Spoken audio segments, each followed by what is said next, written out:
Hi friends, welcome back to Madhigam. நம்மளோட சேனல்ல இன்னைக்கு வந்து சாரதா ஷாப்பிங் vlog தான் உங்க கூட ஷேர் பண்ணிக்க போறேன். இது எதுக்காண்டி இந்த ஷாப்பிங்னு சொல்லி யோசிக்காதீங்க. இனி எனக்கு காது குத்துற ஃபங்க்ஷன் பண்ணலாம்னு சொல்லிட்டு லாஸ்ட் வீக் ஒரு நாள் போயிருந்தோம். அப்ப வந்து சரியா ஷாப்பிங் பண்ண முடியல. அன்னைக்கு வந்து எனக்கு மட்டும் Dress எடுத்துட்டு மத்த வேலைங்க இருந்துச்சு அதெல்லாம் முடிச்சிட்டு வந்தோம். மறுபடியும் ஒரு நாள் வந்து Dressக்காக மட்டும் போயிருந்தோம்.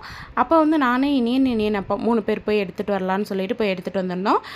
அப்ப எல்லாமே வந்து நாங்க சாரதா ஸ்கூலரே முடிச்சாச்சு. ஏன்னா வெளியே வெயில் அலைய முடியாது. முன்ன பின்ன போனால் 10 ரூபாய் தானே டிஃப்ரெண்ட் வரும் வித்தியாசம் அப்படின்னு சொல்லிட்டு எல்லாமே உள்ளே எடுத்துட்டோம். அதுக்கு என்னென்ன எடுத்துருக்கோன்னு உங்கள் கூட ஷேர் பண்ணிக்கிறேன். மாமனாருக்கு ஒரு ஷர்ட்டு, இனியன் அப்பாவுக்கு ஒரு பிளாக் கலர் லேக்ரா ஃபேண்ட்டு, அம்மாவுக்கு ஒரு சாரீ, அப்புறம் அதே பேட்டர்னில் மாமியாருக்கு ஒரு சாரீ க்ரீன் கலர்.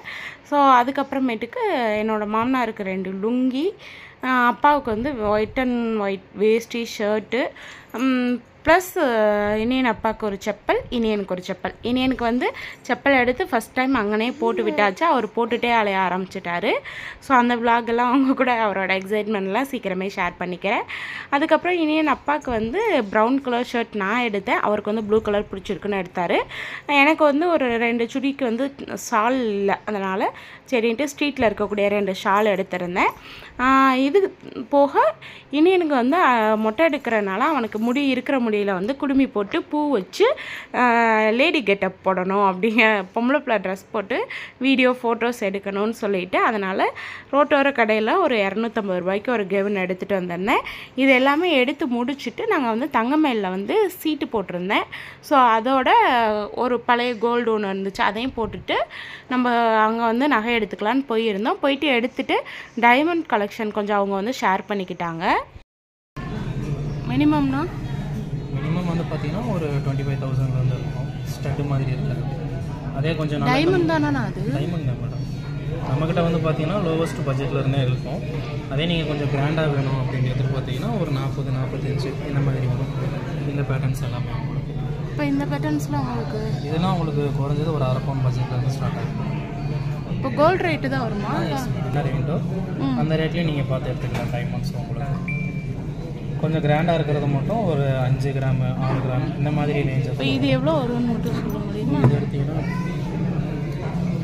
நாங்கள் இது எல்லாமே உங்களுக்கு 22 கேரட்டில் வரும். ஃபேன்சியாக இருக்கிறது எதுவுமே உங்களுக்கு 22 கேரட்டில் வராது. ட்ரெடிஷன் பேட்டர்ன்ஸ் மட்டும்.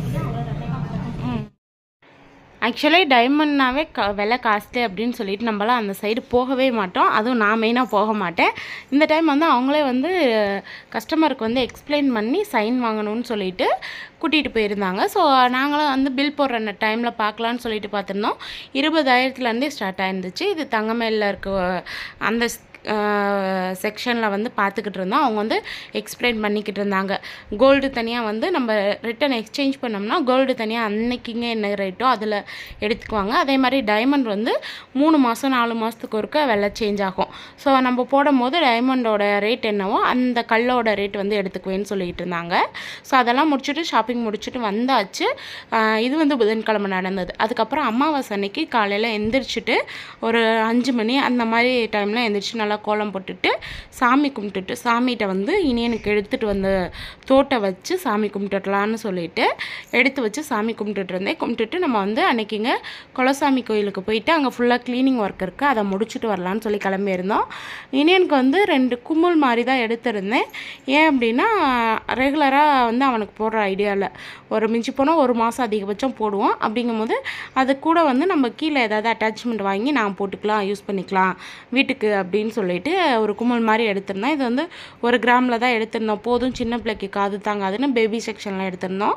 ஸோ இது வந்து கொண்டு வந்துட்டு சாமிக்கிட்ட அமாவாசை அன்னைக்கு வச்சு சாமி கும்பிட்டுட்டு நாங்கள் வந்து கிளம்பி குலதெய்வம் கோவிலுக்கு போயிட்டு அங்கே வந்து க்ளீனிங் ஒர்க் இருந்துச்சு. நான் சொன்ன மாதிரி ஃபுல் க்ளீனிங் நான் ஒரு ஆள் தான் பார்த்து ரொம்ப டயர்டாயிடுச்சு. இந்த சாமிக்கிட்ட வந்து நம்ம போகலாம். ஸோ மதுரை வீரன், கன்னிமார் சாமி, பாப்பாத்தி அம்மன்கிட்ட வந்து அன்றைக்கி நான் க்ளீன் பண்ணலை. ஸோ மதுரை வீரன், கன்னிமார் சாமி, அதுக்கப்புறம் ஐயனார், இந்த 3 சாமி இருக்கும். ஸோ அங்கனைக்குள்ளே ஃபுல்லாக வந்து புல்லெல்லாம் பிடுங்கி விட்டு சுத்தம் பண்ணி கூட்டி நிறைய அது பண்ணுறதுக்கு கிட்டத்தட்ட 2.5 மணி நேரம் ஆயிடுச்சு. அந்தளவுக்கு வளர்ந்துருந்துச்சு. ஸோ நானும் வந்து பண்ணிகிட்டே இருக்கேன், முடியவே மாட்டேங்குது. அவ்வளோ நேரமும் போயிருந்தேன். கிட்டத்தட்ட 7:30க்குலாம் அங்கே ரீச் ஆகிட்டோம். ஏன்னா வெயில் வரத்துக்கு முன்னாடி பண்ணிடலான்னு ஸ்டார்ட் பண்ணி கிட்டத்தட்ட 9:30 ஆயிடுச்சு நான் முடிக்கும் போது. அந்த கேப்பில் இனியனோட அப்பாவும் என்னோடய அத்தை வீட்டுக்கு போயிட்டு வந்துடலான்னு சொல்லிட்டு போயிருந்தாங்க. ஏன்னா அவனை வச்சுட்டு இதெல்லாம் சுத்தம் பண்ணனா பாதி அவனோட வாய்க்குள்ளே போயிடும். அதனால் நான் மட்டும் பண்ணுறேன், நீங்கள் 2 பேரும் இடத்த காலி பண்ணுங்கன்னு சொல்லிட்டு கிளப்பி விட்டுட்டேன். அதுக்கப்புறம் நான் எல்லாத்தையும் முடித்தேன். இது வந்து அமாவாசை அன்னைக்கு நடந்துச்சு. ஸோ அமாவாசைக்கு அடுத்த நாள் 3ஆவது நாள் தான் வந்து திங்கட்கிழமை அன்னைக்கு 31ஆந்தேதி தான் வந்து காது குத்து வச்சுருந்தோம். அதனால் சண்டே அன்னைக்கு நைட் எல்லாமே எடுத்து வச்சுக்கிட்டு இருந்தேன். அவங்க அப்பா வந்து ஒர்க்குக்கு போயிருந்தாங்க. ஸோ ரொம்ப சிம்பிளாக சும்மா ஒரு 5-6 பேர் தான் இருந்தோமே, ஃபேமிலி மெம்பர்ஸ் மட்டும் வச்சு நம்ம வந்து எடுத்துக்கலான்னு சொல்லிட்டு. ஏன்னா காட்டுக்கோவில் போகிற வர பஸ்ஸு வசதி கிடையாது. அதனால் நம்ம வந்து தேவையில்லாமல் ரிஸ்க் எடுக்க வேணான்னு சொல்லிட்டு தேவையான பொருள் எல்லாமே வந்து ஃபஸ்ட்டே வந்து நோட்டில் எழுதிட்டேன். ஏன்னா நம்ம ஏதாவது மறந்துட்டு போயிட்டோம்னா அங்கேருந்து ஒரு 1.5 கிலோமீட்டர் வெளியே வந்து தான் வாங்கிட்டு போகிற மாதிரி இருக்கும். அதனால் சாக்லேட் மிட்டாய், அதுக்கப்புறமேட்டுக்கு பழம், தீபத்துக்கு தேவையான பொருள், மஞ்சத்தூள், அப்புறம் பொங்கல் வைக்கணும் மாமியார் சொல்லியிருந்தாங்க, பொங்கல் வைக்கணும் மங்கனாய்க்குள்ள அப்படின்னு சொல்லிட்டு. அப்புறம் பொங்கலுக்கு தேவையான பாத்திரம், அரிசி, வெல்லம்.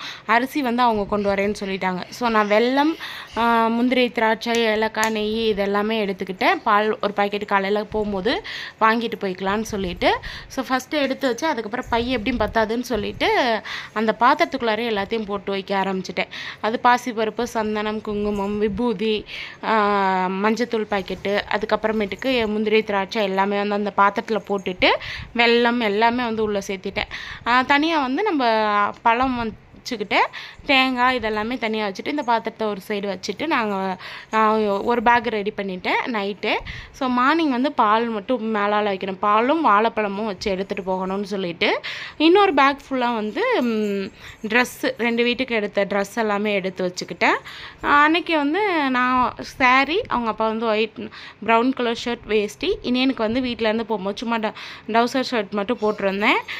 அதுக்கப்புறம் அங்கே போயிட்டு மொட்டை எடுக்கும் போது மொட்டை எடுத்துட்டு அதுக்கப்புறம் வேஷ்டியும் ஷர்ட்டும் மாற்றிக்கிட்டோம். அதுக்கப்புறம் அங்கே வந்து கோலம் போடணும்னு சொல்லிட்டு கோலப்பொடி கொஞ்சோண்டு எடுத்து தனியாக மடித்து வச்சுக்கிட்டு நம்ம பாக்ஸாக போட்டு எடுத்துகிட்டு போனோம் அப்படின்னா ரிட்டன் வரப்போ சிரமம். அதனால் பாக்ஸில் எதுவும் போடல. ஃபஸ்ட்டு 2 வீலர் பிளான் இருந்துச்சு, அதுக்கப்புறம் கார் பிளான் மாறிடுச்சு. சரி ஓகே, நம்ம முடிஞ்ச அளவுக்கு மினிமலாக திங்ஸ் கொண்டு போனால் தான் ரிட்டன் கொண்டு வரதுக்கு வசதியாக இருக்குன்னு சொல்லிட்டு கூடவே ஒரு 5 தட்டு எடுத்துக்கிட்டேன். போதும் அப்படின்னு சொல்லிட்டு நம்ம வந்து மாலை வந்து ஒரு 7 மாலை சொல்லியிருந்தோம், 5 சாமிக்கு. அப்புறம் அப்பா கழுத்துலேயும் இனியன் கழுத்துலேயும் 2 மாலை போட்டு எடுக்கணும். அதனால் முடிஞ்ச அளவுக்கு மினிமலாக பண்ணணும்னு ட்ரை பண்ணிட்டோம் எங்களுக்கு தெரிஞ்ச அளவுக்கு. ரொம்ப ரிஸ்க் எடுக்கலை. தேவையான பொருள்லாம் நான் சொல்லியிருந்த மாதிரி ஒரு பேப்பரில் நோட்டில் எழுதி, முடிஞ்ச அளவுக்கு ஏதாவது பிளான் பண்ணுறீங்கன்னா இது மாதிரி நோட் போட்டு எழுதிக்கோங்க. எனக்கு வந்து ரொம்ப ஞாபகம் வருது, அதனால் நோட் போட்டு எழுதிட்டு யோசிச்சு அப்பப்போ ஞாபகம் வரதெல்லாம் எழுதிட்டேன். அப்பயுமே வந்து ஒரு சில பொருள் விட்டுட்டேன். அதுக்கப்புறம் பொங்கல் வைக்கிற பாத்திரம் இது எல்லாமே தேவையானதெல்லாமே எடுத்துகிட்டு மறுநாள் காலையில் ஒரு 4 மணிக்கெலாம் எழுந்திரிச்சு கிளம்புற மாதிரி. ஏன்னா அங்கே போயிட்டு பொங்கல் வைக்கணும், ப்ளஸ் மாமியாரை போய் கூட்டிகிட்டு வரணும். இந்த வேலையெல்லாம் இருக்குது. நம்ம வெயிலுக்கு முன்னாடி பொங்கல்லாம் வச்சு ரெடி பண்ணிட்டோம்னா காது குத்துறது வந்து 9:30 to 10:30 டைமிங். ஸோ நம்ம வெயிலுக்கு முன்னாடி எல்லாமே பண்ணிடலான்னு சொல்லிட்டு நாங்கள் காலையில் நேரமே கிளம்பிட்டோம். அதுக்கப்புறம் கோலமாவும் விபூதியும் மட்டும் தனியாக ஒரு பாக்ஸ் போட்டு வச்சுக்கிட்டேன். ஏன் அப்படின்னா ஏதாவது கொட்டுச்சுனாலும் போச்சு, சூடமும் தனியாக வச்சுக்கிட்டேன். இதோட வாசமெல்லாம் மற்றதோட மெர்ஜ் ஆயிரும். சந்தனம் கரைக்கிறதுக்காக ஒரு பாத்திரம் எடுத்துக்கிட்டேன். இது வந்து இனியனுக்கு சாப்பாடு ஊற்றின பாத்திரம், அதனால் வந்து அதையே ஞாபகமாக எடுத்துக்கிட்டேன். நான் எடுத்துக்கிட்டு தான் சைடில் இவர் எல்லாத்தையும் பிடிச்சி இழுத்து போட்டுக்கிட்டு இருக்காரு. இவருக்கு பயந்து எல்லாம் மேலே வச்சு எடுத்து வச்சுக்கிட்டு இருக்கேன். அப்பயும் வந்து கண்ட்ரோல் பண்ண முடியல, அந்த மாதிரி இருக்குது பகுதி நேரம். அதனாலே வீடியோ எடுக்க முடிய மாட்டேங்குது. ஸோ 2 பெட்ஷீட் எடுத்துக்கிட்டேன்னா விரிச்சு போட்டு கீழே உட்கார மாதிரி இருக்கும். வெயில் வந்துடும், அங்கே இருக்க தரை ரொம்ப சூடாயிரும். நான் முதல்ல சுத்தம் பண்ணுற வீடியோலேயே காட்டியிருப்பேன். அங்கே வந்து மேலே எந்த கூடாரமும் கிடையாது. காட்டில் இருக்கக்கூடிய கோவில் எல்லாமே அப்படி தான் இருக்கும். அதுக்கப்புறம் தனியாக ஒரு பேக்கில் வந்து ட்ரெஸ் எல்லாமே எடுத்துக்கிட்டோம், டைப்பர் எல்லாமே எடுத்தாச்சு. இன்னொரு பேக் எடுத்துகிட்டு அதில் பிளேட்டு, பால் பாட்டில், ஃபுட்டு வந்து வீட்டிலேருந்து கொண்டு வரேன்னு சொல்லிட்டாங்க. அதனால் போகும்போது வாட்டர் பாட்டில் மட்டும் வாங்கிக்கிட்டு போகிற மாதிரி பிளானிங்.